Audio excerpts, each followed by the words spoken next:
Welcome back to Special Friends Podcast. My name is Mary Santora. And I'm Sara Huntington. And we're back from vacations. Both of us went on vacations with family.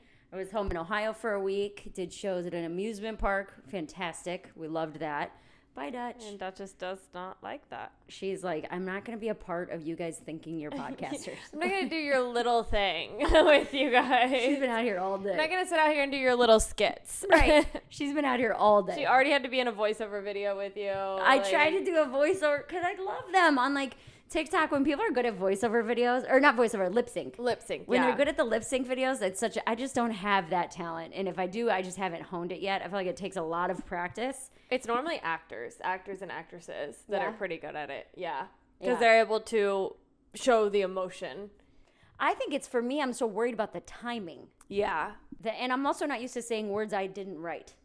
Yes. That's another part That's of why it. I think actors and actresses are the best at it because they're used to performing words that they didn't write. Right, that they have no connection to. Yeah. Sarah went to Florida with her family. Went to Florida with Your my family. first family trip in how long? Wait, I want to tell you something really quick because it's a really quick thing. Sure. So at work, we know that I've been trying to get my group fitness instructor license. What happened yesterday when I came in? I did fail the test. I came in, I hadn't seen her in a week and a half. Yeah. I'm like, what's going on? Like, I failed my test. Well, you're like, why is your ID on the table? And I was like, well, why is it? Well, and I was like trying to think of something to tell you. And I was like, all right, I took my group fitness instructor license and I failed. I really just like, I didn't think it was going to be hard. I was like, it can't be that hard. Plus I'll cheat a little bit because it was just at home. Uh-huh. So I like had this cheat sheet on my phone. I'm like, I'll just use that. Well, it's like proctored. So there's just one person watching me. Like on Zoom. Yeah. And she was like, she made me show all around the room. She made me show under the desk. She goes, show me your phone. She made me open my phone and like show her. So I'm like, closing out. And I'm like, just showed her my lock screen or whatever. And she's like, oh, all right, put your phone like on another table. So I'm like, oh, fuck. So I can't even like cheat a little bit. You're complaining about cheating to get a job that you have to know inside and out. Yeah, but like a lot of it with the test is a lot of like anatomy and physiology stuff that I'm like, I don't really feel like I need to know. Yes, you do. You need to know how like the knees work and your hips and all that. Yeah, but it like I'm also just a bad test taker. Okay. Where I'm like, I know what you're asking me, but also when I see the question, I'm like, well, it could be that. You're not confident in the answers. You're not confident in your answers. Yeah. Okay, I get what you're saying. But anyway, so today I'm at work at Frequinox, and I'm my concierge, so I just like check people into the class. Well, the instructor doesn't show up. I know, Sarah. And so Your moment to shine. I go to our group fitness manager, and I was like, "Hey, blah blah blah didn't show up. It's been like 5 minutes." And he was like, oh my God, I don't know what to do. So he's like, let me go see if a personal trainer can do it. And I'm like, okay. So I'm waiting there. Well, the personal trainer, I probably shouldn't say people's names, but I'll bleep it. Yeah, our personal training manager was like, he just looked at me and he's like, you do it. And I was like, I can't do it. What class was it? It was Sculpt. So it's basically just light weights, light weights, high repetition. Mm-hmm. You know, you do like lower body. I've actually taken the class a few times. I'm like, I know the dynamics of the class. It's lower body, abs, upper body, just like 3-pound weights and then a lot of repetition. Yeah. And he's like, I see you work out. He's like, you know what you're doing. Just go in there. And I was like, okay. How did it feel? So I did it and I was like, I love it. Oh, yeah? I had such a blast. Okay. Yeah. Well, now you have to pass the test. Right. But that was my in because everyone there was like, Sarah saved the day. And I was like, yeah, I did. I really did. Oh, my God. They said Sarah saved the... If a janitor would have come in and taught it, they would have said they saved the day. That's not true. That's not true. It was your personality? No, yeah. And your knowledge of physiology? Yeah. I feel like I can teach a class. I mean, you've worked out with me. No, they're not hard. I'm like pretty good at setting up a structure of something and putting it together and keeping people motivated. But I mean, the fact that you were there and able to do it, and then that shows them the motivation, but they can't keep doing that. That was like a crisis situation, right? Like Right. you have to get this certification. Correct. But now at least like when I get the certification, I can be like, remember how good I was? Oh, you're saying specifically to work for them. Yeah. Yeah, that makes sense. Like, remember how good I was at that one class that I taught? Remember like when I saved your life? Yeah. Yeah. Yeah. I'm like, so anyway, things just work out sometimes. Like last night, I just happened to be at the stand. Mm-hmm. Got 2 shows. There you Today, go. I'm at the gym. Just somebody doesn't show up. So like people just quit showing up. It's working out for me great because I Help out show Sarah. up. I show up. That's what I do. She shows up on her days off, and she is ready to take your job. Yeah. That's Yeah. the moral of the story. So go on, take that nap. Sleepy, Go on, sleepy. be lazy. I'll be there. Gauntlet thrown down. Yeah, I'm probably still gonna take a nap. But yeah, and then I was in Florida with my family, and I thought it was our first vacation in like 15 years, but we were talking about it. It was actually our first vacation together ever. The 3 of us. Okay. Because like your stepmom and stuff were always there? Or like, yeah, or my mom and then my dad. And then, my sister had kids so young that like the kids started coming. Yeah. So like really like the 4 of us,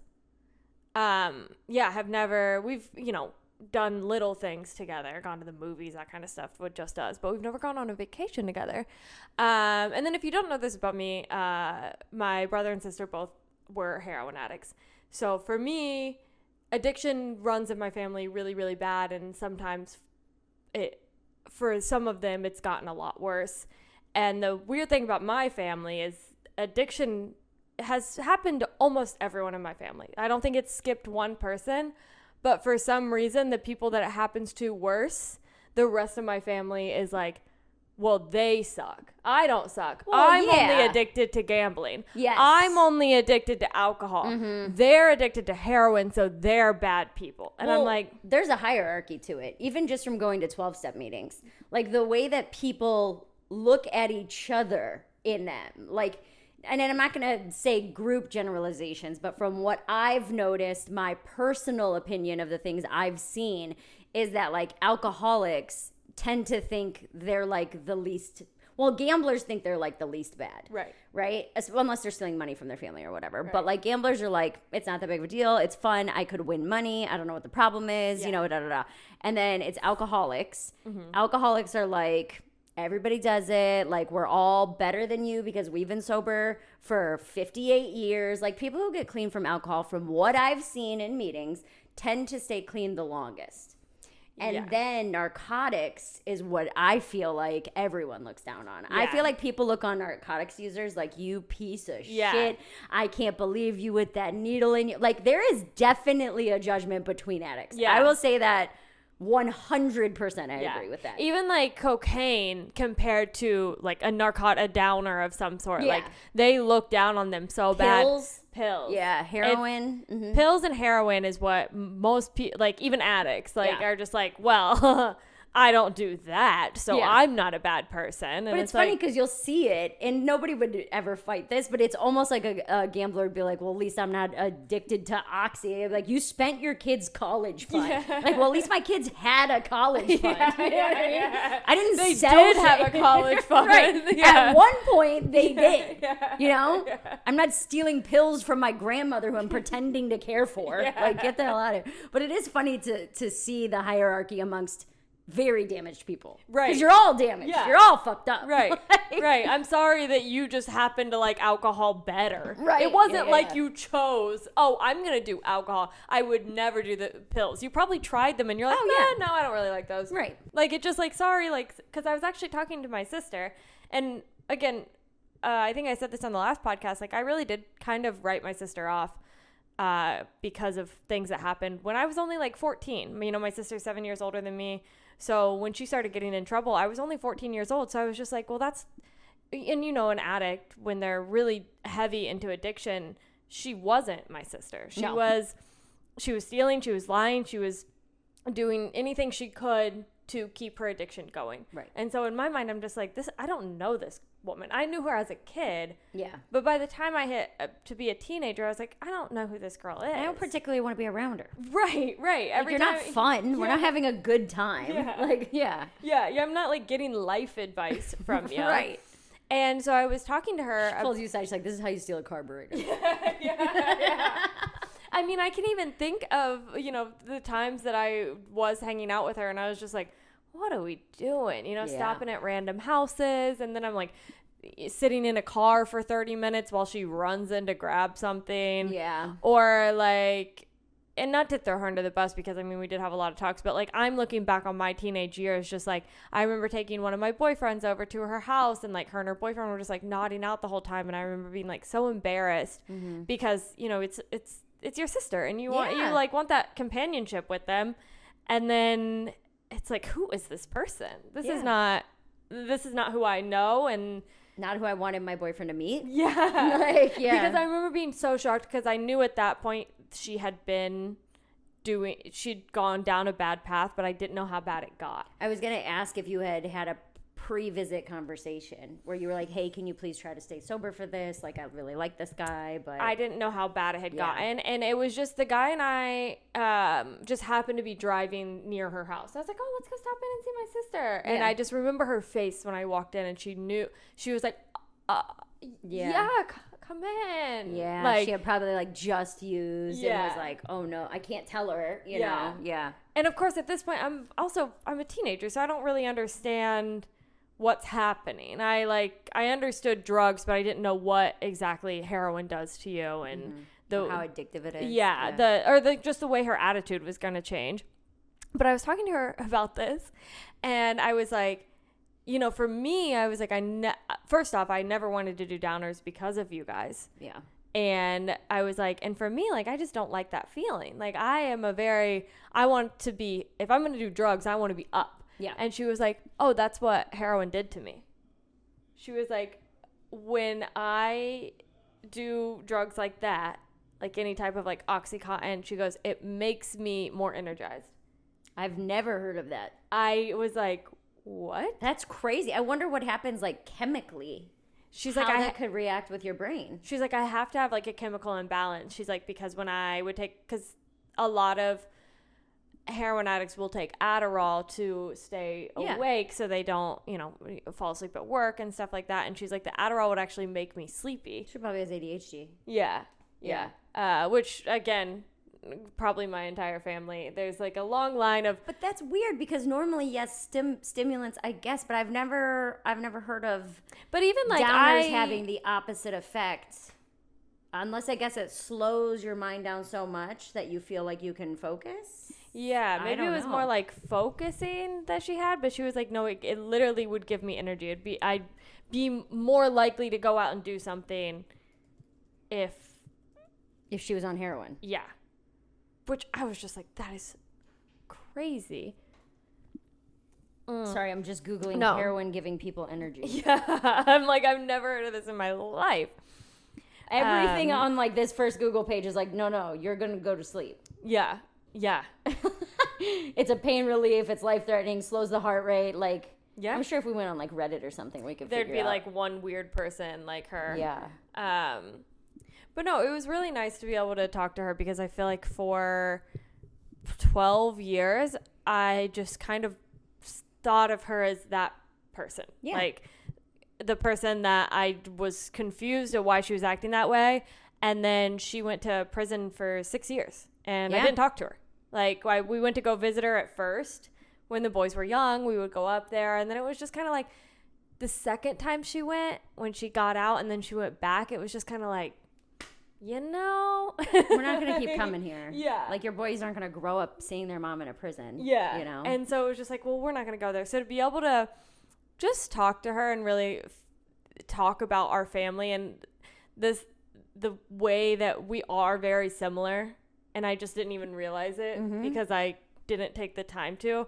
Like my brother and I were talking and my brother was like, he just always is in a bad relationship. Always. These people tend to be. And I don't mean like your family. I mean like addicts. No, it is my family. No one in my family has gotten married. Your dad's been married like 8 times. My dad's been married twice. But after that, like I was thinking about it. I've been to one wedding for my family. And they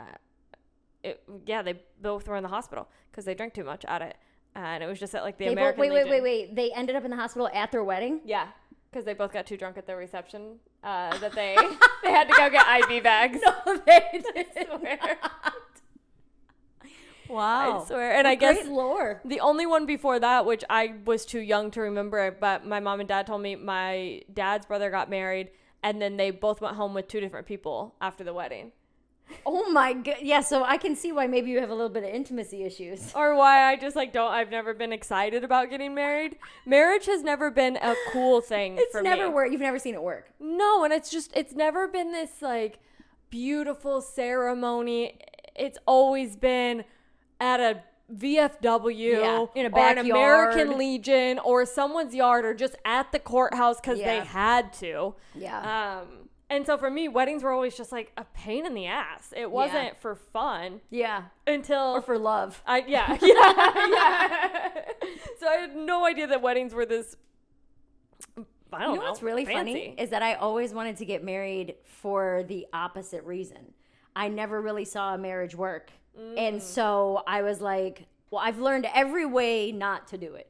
Yeah. So if I just I don't check any of these boxes, we should be fine. You know what I mean? Where it's like, I saw so many bad examples that I was like, I mean, who is it? Thomas Edison? I'm, by the way, quoting National Treasure when he's like, I learned 500 ways how not to make a light bulb. You know what I mean? Or whatever the number is. I'm like, yeah, I know exactly how to get divorced. I know 500 ways to get divorced. I know exactly how to get divorced. So if we just do kind of like a deductive reasoning and we go backwards. Does that work? This will be how you'll stay married. No, I'm not married yet. Yeah. I don't know. But then again, I don't know if I will be. But I was like hell bent on getting married. Where I was like, I don't really want kids. I don't really need anything, but I want a husband. I've always had the idea of having like one man who's like my partner in life forever. I've always liked that idea. But you were more concerned about having a husband, not a wedding. I like them both. Oh, and I told Brian, because even when we talk about getting married, I'm like, I want a party. Yeah. But it doesn't have to be a $40,000 beautiful party. We can have a party at our house. Mm-hmm. You know what I mean? Take 5 seconds to have a ceremony, and then, hey, we said our vows in front of our family, and now let's all just hang out and have a good night. You know what celebrate. I mean? I want to celebrate. I just love. like parties. Yeah. But it wouldn't, I did want the princess wedding for a while with my first engagement. I wanted like the big ball gown. I've seen your dress. Yeah. That one wasn't even the one I wanted. That was the one I could afford. I wanted like the big poofy ball gown and the princess day and like the whole shebang is what I wanted. And that's so odd, just because that's not your personality on a daily basis. Princessy? Yeah. Well, I like getting dressed up. That's true. I do like getting dressed up, but like twice a year. Yeah. Like, I'm too old for it now. Whereas, you like, have like the two modes where it's like I'm either going to be in my sweatpants and this t-shirt that I wear every day, or I want to get dressed up. I have like 4 t-shirts that You wear that maroon t-shirt. My maroon t-shirt that says like a winery on it. Yeah. And then the Don't Hassle Me, I'm Local is the bright blue one that I had on today. And then I have there's more. I have like 4 that are like big baggy around the house t-shirts. It's 2, my lord. And then I wash them, but I will wear them for like a week. Yeah. Because I'm just doing it. I'm just around the house. You don't get dirty around the house. Does it freak you out that I wear them 4 days in a row? I don't think it freaks me out. You're like, you're dirty? You think I'm dirty because I wear the same t-shirt 5 days in a row? I don't leave the house. I have so many t-shirts that I need to get rid of them. Mm-hmm. And for some reason, you just only have 4. Like, you do comedy festivals. How do you not have 5,000 t-shirts? I have an entire box of t-shirts that are all smalls and mediums. But when I'm around the house, I like wearing like an extra large. And I only have like 2 or 3 extra larges. That is true. I did like that white one that I wear a lot. That's like a long sleeve white. Yeah. It was my friend Joey Bender's. It was his, and I just stole it one day. And it's my favorite thing to wear around the house because he's like 6'7". Yeah. I'm like, and it's an extra large. And I'm like, yes. That's what you want to wear. You want to be like, Brian hates when I wear he'll be like, can you wash that shirt? I'm like, I've only had it on. He's like, you've been wearing it for like 6 straight days. I'm like, well, and you're like, I only wear it around the house, but like, I've seen you wear it out. I don't wear those shirts out. When did I wear that shirt out? When we go to like Costco. No, I do not wear those shirts to Costco. No, I do not, dude. They go to my mid-thigh. I do not wear those shirts to Costco. Whatever. Anyway, you were talking to... I'm getting really defensive. You are. You're mad about your t-shirts. I didn't realize this was such a sore subject. If they start to stink, I change it. Okay. How do you know when it stinks? I smell the armpit of it. Oh, I can never really smell myself normally. Really? Mm-mm. I'm hyper aware of smells. But I always smell pretty good. I don't sweat, so. Oh, God. Here we go. Anyway, you were talking to your brother and sister about marriage. Yes. So my brother is... He's in a toxic relationship. That's where we were. Yes. My brother is about to go to jail. Hell yeah. Because his current fling sent him to jail because he broke into her house. Well. But now she is paying for the lawyer to help him not go to jail. That's a toxic, that's the most toxic hillbilly shit I've ever heard. I was like, wait, she's paying for your lawyer? And he goes, yeah, Sarah, what do you know? What? And I was like, because she loves him. I was like, she's the reason you're going to jail. He goes, yeah, but like I broke into her house. She was angry. Yeah. She acted out. Yeah. She called the cops. And maybe I broke a window. Yeah. Maybe she thought that I was breaking in and she didn't know it was me. And had she known it was me, she would have said, oh my God, I love you and I'm so sorry. But like things like this just happen, Sarah. Sometimes we do. But I was like, that is insane. Like, you guys need to break up.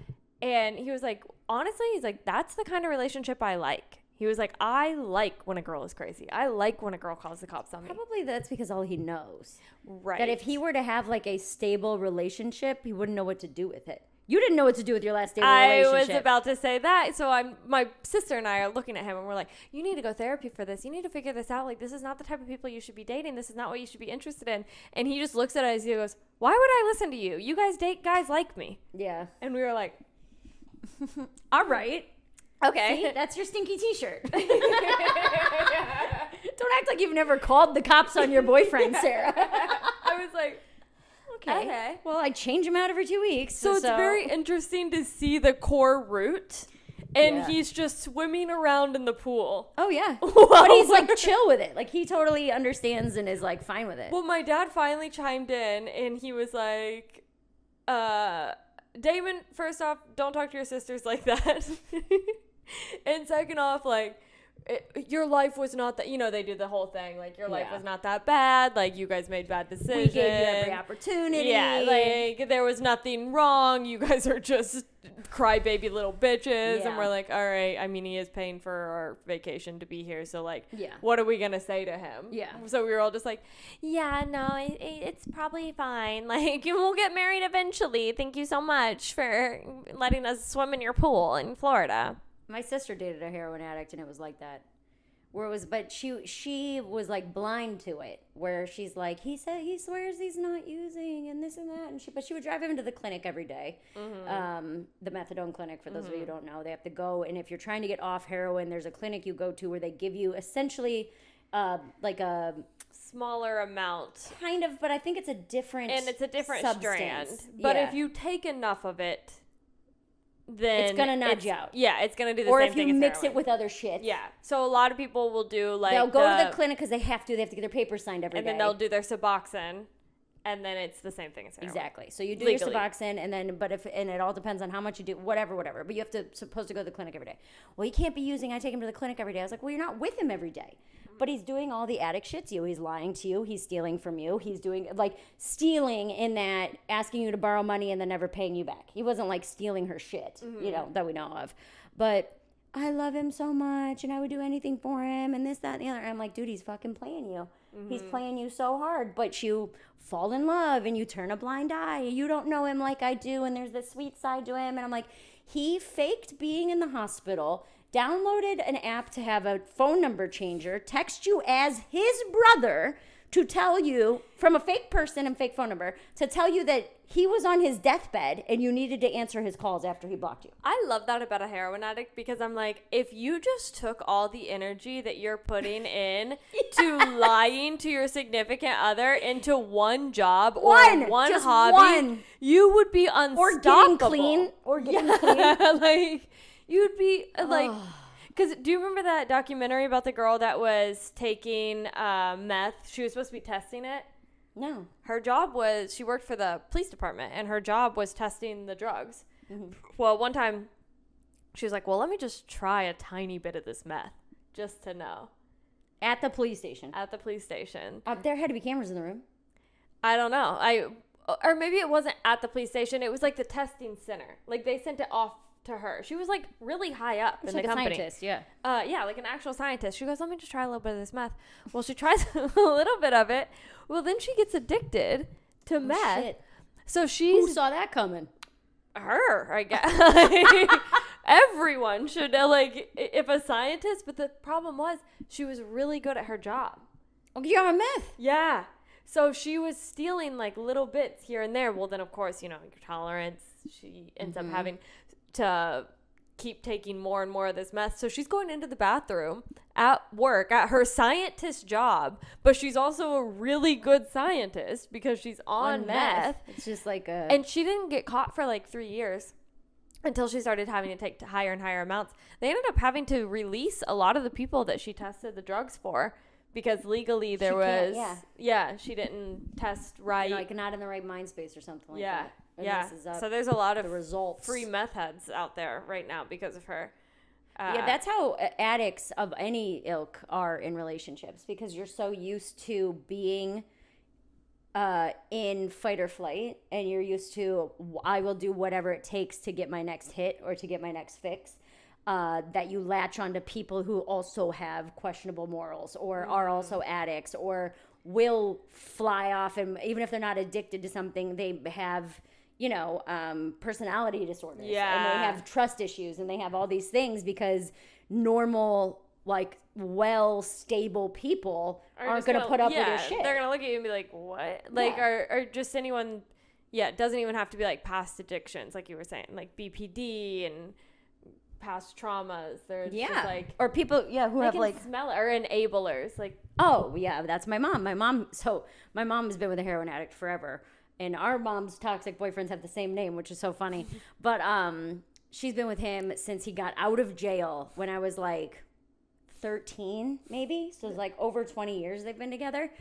And so just from like their relationship and seeing it, when my sister started dating this heroin addict, my mom was like, what are you doing? She's like, this is your life. Look at my life. Look at my life. Look at everything I've been through with this man in and out of jail, false accusations and shit he actually did and things he didn't do, and having to take him. Because now her boyfriend, my mom's boyfriend, is at the point where like he's deteriorating. Like he did drugs for so long and he lived on the streets for so long that his body's it's just shutting down. Yeah. Like he's had strokes, he's had heart problems, he has diabetes, he's had so many surgeries. Like he was diabetic to the point where like he started to go necrotic in his foot. Oh yeah. But he was living on the street at the time because he couldn't get his addiction under control. So he didn't take care of his foot. He just kept wrapping it with like grocery store bags.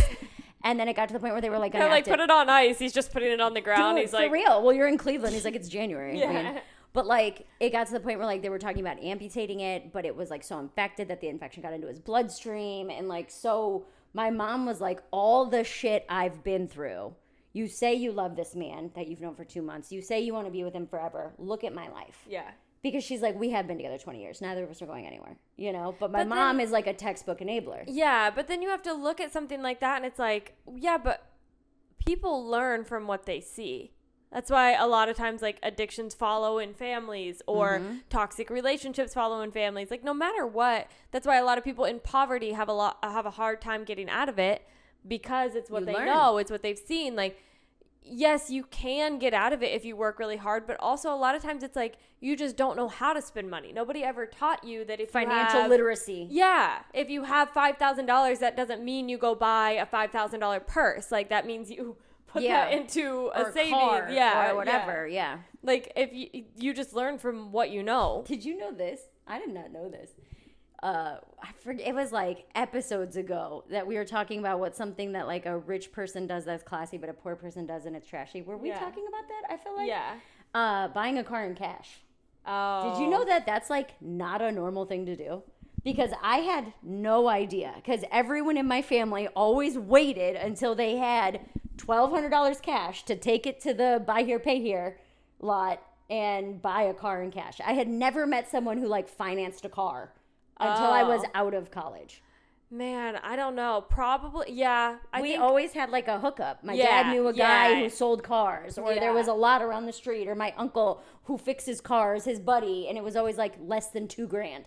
and you had to wait until you saved up that money to go buy it in cash because you couldn't get approved for a credit card or a loan. Yeah, and I had no clue that wasn't a normal way to buy cars. I think like that's where I go back to, even when my parents have money now, they still do weird stuff like that. They do like poor people shit. My dad buys cars in cash, but it'll be like a $19,000 car. Yeah. And he'll be like, I got to get the cash out for it. Yeah. Well, but my boyfriend just bought a brand new car a couple years ago, and I was like, well, you're just going to pay for it up front? And he's like, no, I'm going to finance it. It's like a 60-month lease or something like that. Or not a lease. He owns it, but 60-month payments. And I was like, dude, that's 5 years. And I was like, just buy it. You have the money to buy it. And he's like, yeah, but my interest rate's only 3%. And I was like, I've never heard of an interest rate on a car under 22%. Like, this is crazy. Like, he's like, Mary, my credit score is 800. Like, what are you talking about? I was like, so you don't need 5 cosigners to get this car? Like, you don't have to call your dad so your dad can be the cosigner, but then he's also not a good enough cosigner. So you have to call your grandma, and by the 3 of you actually can afford to buy this $4,000 car. That you're going to lease and end up paying $8,000 for? Dude, that's what's so funny to me is that I never knew that wasn't a regular way to buy cars. It was just to pay for it in Cars cash. got passed down in my family. Oh, yeah, yeah. But also, I got my first car because my dad won it in a bet. The guy, This is what I'm talking about. Well, he didn't really win it. The guy couldn't pay what he owed my dad.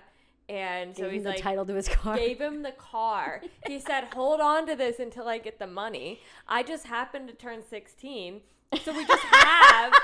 You're driving around on a fucking hot car. It's registered.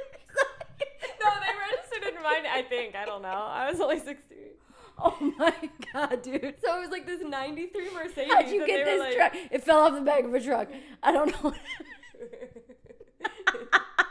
I think they did tell me, they're like, because we couldn't go get it fixed or anything. No, like you that. can't. You have to call someone to come to your house. Well, I could never figure out. I'm like, because the oil would leak every time I put gas in it. I had to put oil in it too. Yeah. It was just part of the process, and it had no heat.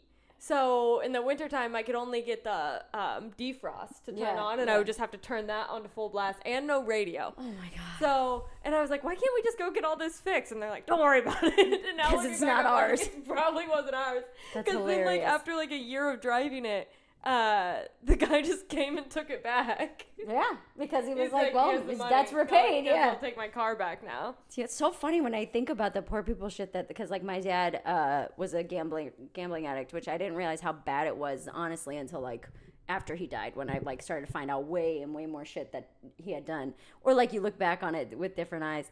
Mm-hmm. And he when I turned 18, he took me to the mall to open a credit card. I have a whole bit about this. Oh yeah. And I got approved at a jewelry store. I don't wear jewelry, you know me. I don't have my ears pierced. I wear the same Etsy necklace that says pizza. I just bought myself a nice watch for the first time. Like, I'm not a jewelry person, okay? Never have been. He's like, apply for one here. Let's see what you get. I'm going to help you build your credit at a mall credit card with 32% interest. And I opened up at the local jewelry store. I got approved for $299. And that exact same day, he turned around and bought my stepmom with, you know how they give you the credit card number, but you don't get the physical card? With the credit card number, he maxed it out and bought my stepmom a matching necklace and ring. So now looking back on it, I'm like, he was apologizing for something. Yeah. Like, I don't know whether, because that's what addicts will do, is they set a rule.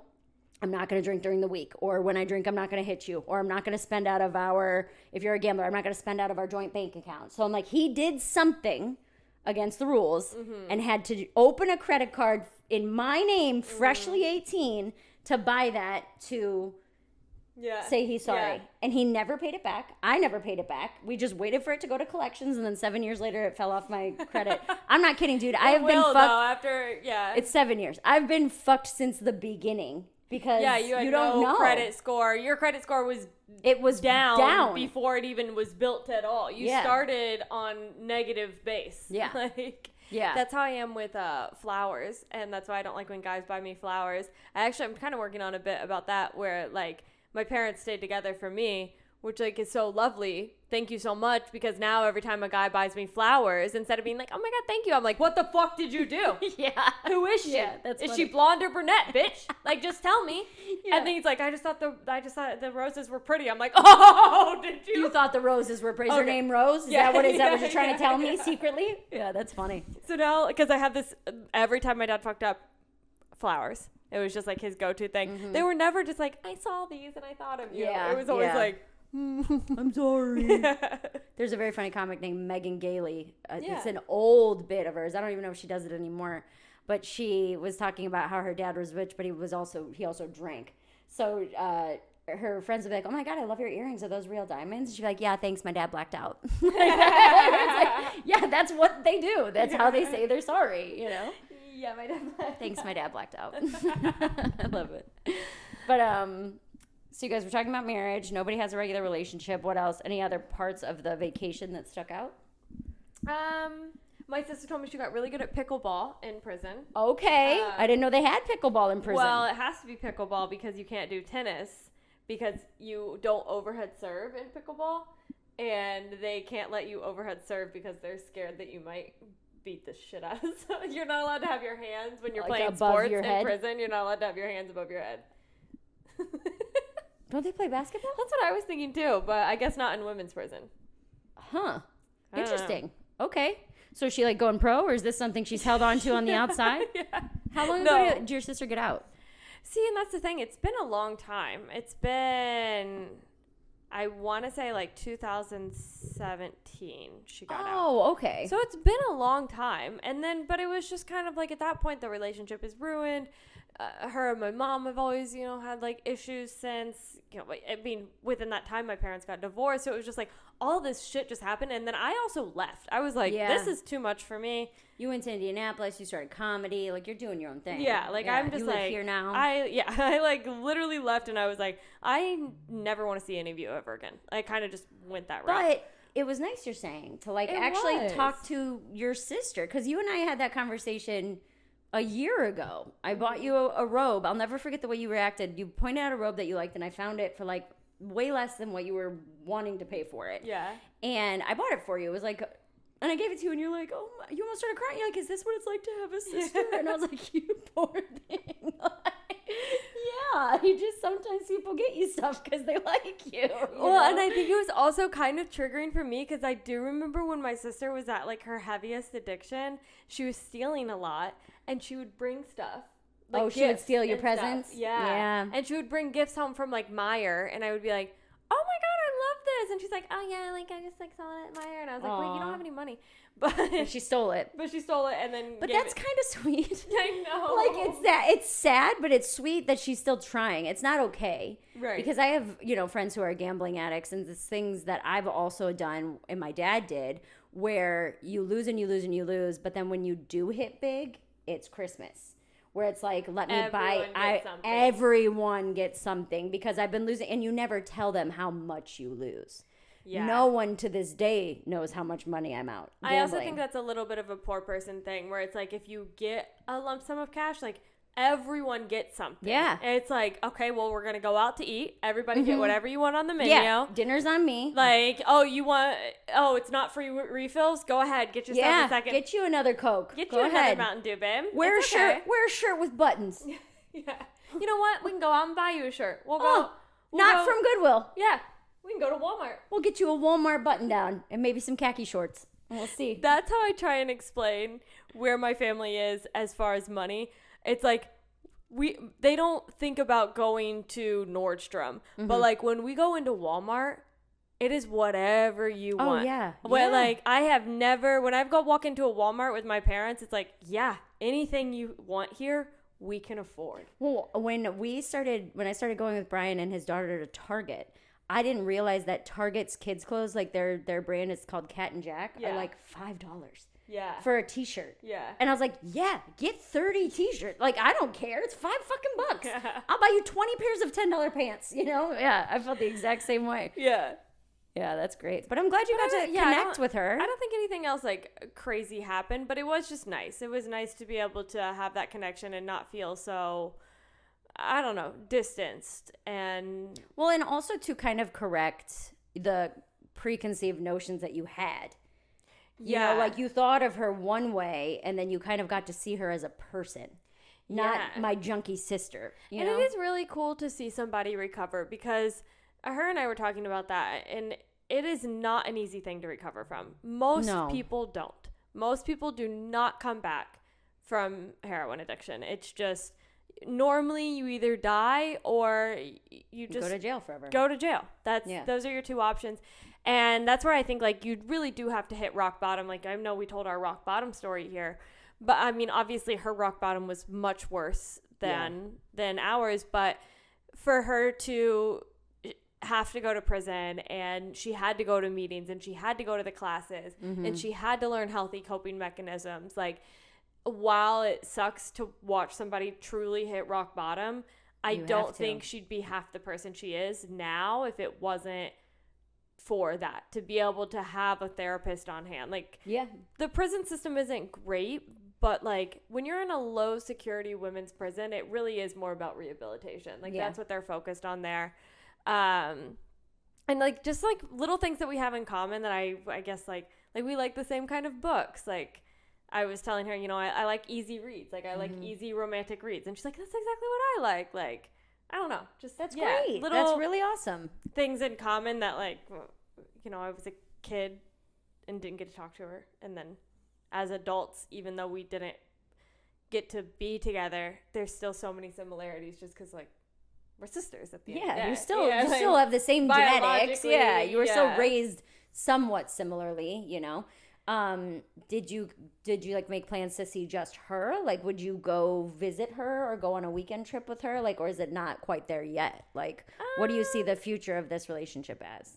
I don't know. I like, how old is she too, by the way? She is 7 years older than me, so she's 39. Okay. I don't know.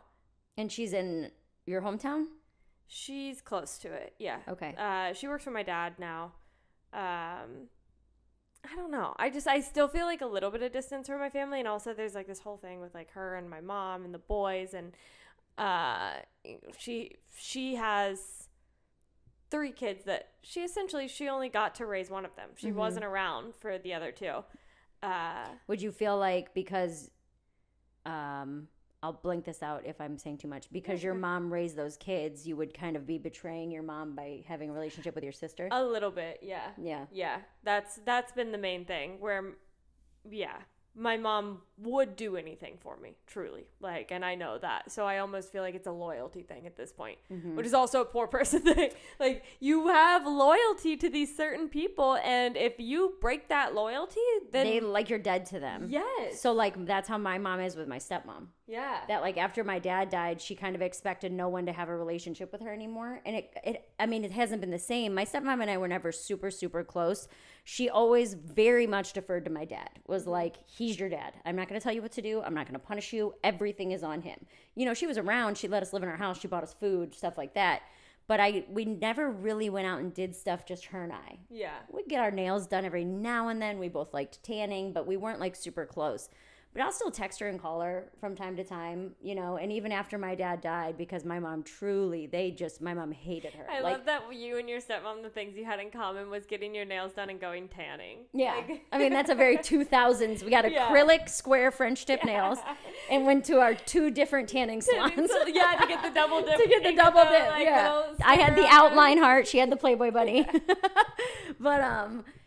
But like, even to this day, like when I will text or call my stepmom, which is not often, once every month or 2, just to check in, hey, how you been, kind of a thing, I'll feel a pang of guilt. And I'll be like, there's no reason for me to feel guilty. This woman I lived in her house. She didn't raise me, but she was there when shit got really bad between my parents.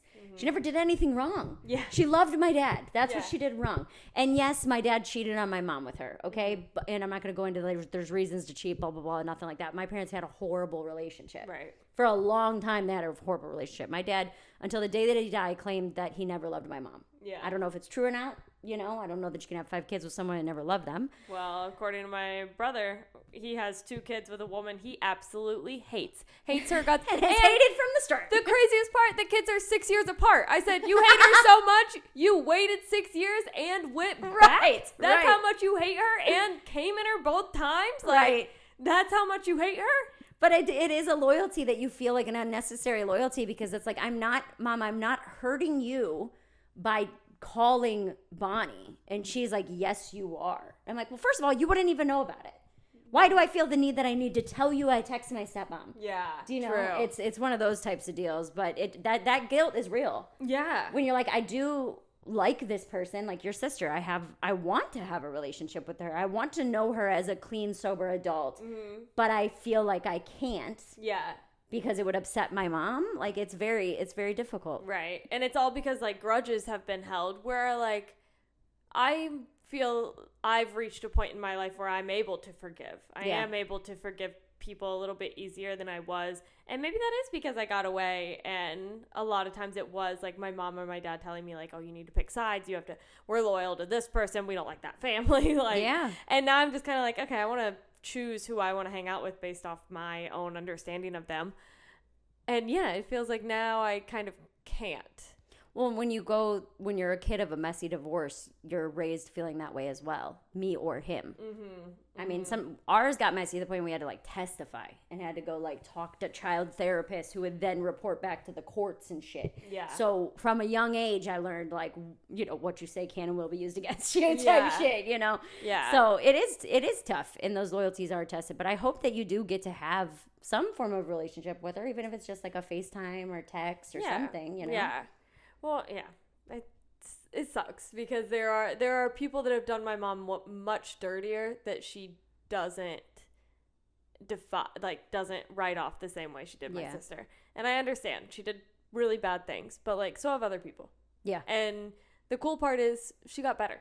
Yeah. Like, I mean, that should say a lot. Like, that's kind of one of the most amazing things I think you can do is to hit that low of a rock bottom and still wake up every day and be a good person after that. Like, well, and something they tell you when you're in recovery and when you're getting clean is, like, no one has to forgive you.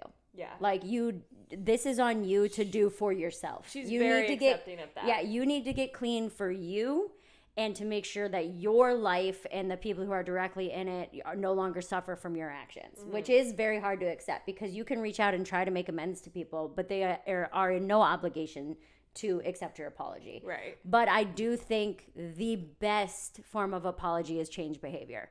And not necessarily just in addicts situation, but in any situation. Like, if you're fighting with a partner about the same thing, the best way they can say they're sorry is to stop doing that thing. Right. You know? Yeah. And I've tried to explain this to people, or, you know, to my sisters who have been in toxic relationships, where it's like, you trust the pattern, not the person. Exactly. Because the person's going to say the same thing. Oh, I'm going to change. I promise I'll be better. I promise I won't do it again. And then they continue to do it. So you trust the pattern. Yeah. But then when they do mean it and they change that pattern, that's when you say, okay, this person means it. And I would hope your mom would see that about your sister. You would hope. You would hope. You would hope. But, you know. Yeah. It doesn't always work that way. But I do feel more at peace and I feel happier, and You got some actually closure? really glad that I took the trip. Good. I feel really, and I was telling you, I was like, I felt like a sense of family that I haven't felt honestly in a long time. Even just like moving to Indy and then here, like, I really became so hyper independent for so many years that it was like I would hang out with my mom, but that's it. Other than that, I was just like, I don't want to be around any of you. Siblings are different. Even if it's a fucked up relationship, being around your siblings, you revert back to childhood tendencies. Like, you were the baby again. You know, you were the younger sibling. You didn't have to be hyper independent. You could make me a sandwich. Yeah. You know what I mean? Or whatever. I thought about that. I was like, I haven't been the baby in so long because, like, I took the role of being the oldest sibling when my nephews moved in. Yeah. And so I just went from to go from being the baby to the oldest. It's such a mind fuck. Yeah. Like, I was such a, like, little asshole to my youngest nephew because he turned into the baby, and I was like, you're jealous. Oh, he just got away with everything. Yeah. But then I was watching myself with my brother and sister, and I'm like, Oh, my dad, like, You're the baby. we played this karaoke game, and it's where it's playing the karaoke words behind you. Of course, I come up with it. I'm like, we should play this game. And my dad, like, is filming me. He's like, Sarah's so good at this, isn't she? Isn't this crazy how good she is? Your siblings are like, you're not that were good. like, well, if you wanted to watch Sarah do karaoke, we could just, like, let you guys do that. We don't have to make a game about it. And I was like, Dad, play this song. Dad, watch me. Dad, watch me hit this note. Daddy, look. I was like, oh, that's my what God. Blake does. She's 9. I was like, I am just going back to my old ways. That's which exactly is kind what of it is. nice for me, actually. But it is nice every now and then. Dad, watch this Lego set I built. Dad, watch me color. Dad, watch me play this game. And I could just Good tell they were job, like, no, we don't want to play. And he's like, Sarah, you go again, Sarah. That's so funny. Okay. Well, good. I'm glad you had a good trip with your family because we were both kind of like, how's it going to go? Like, okay, well, I'll do it for the bits. But then you had like a really loving, healing experience. Yeah. And that's awesome. My dad only had one meltdown, and it was on the car, not on us. So Beautiful. That was cool. Yeah. He only hit the car. So Perfect. yeah, it was good. Well, good. You can follow us at Special Friends Podcast. I'm at Mary Santora Comedy. At Sarah Pop-Tarts. I brought Sarah up yesterday on stage, and I almost called her Sarah Pop-Tarts. I was like, your next time coming to the stage is Sarah Huntington. She was like, did you forget my name, bitch? Like, get out of here. Yeah, follow us, and we'll be back next week.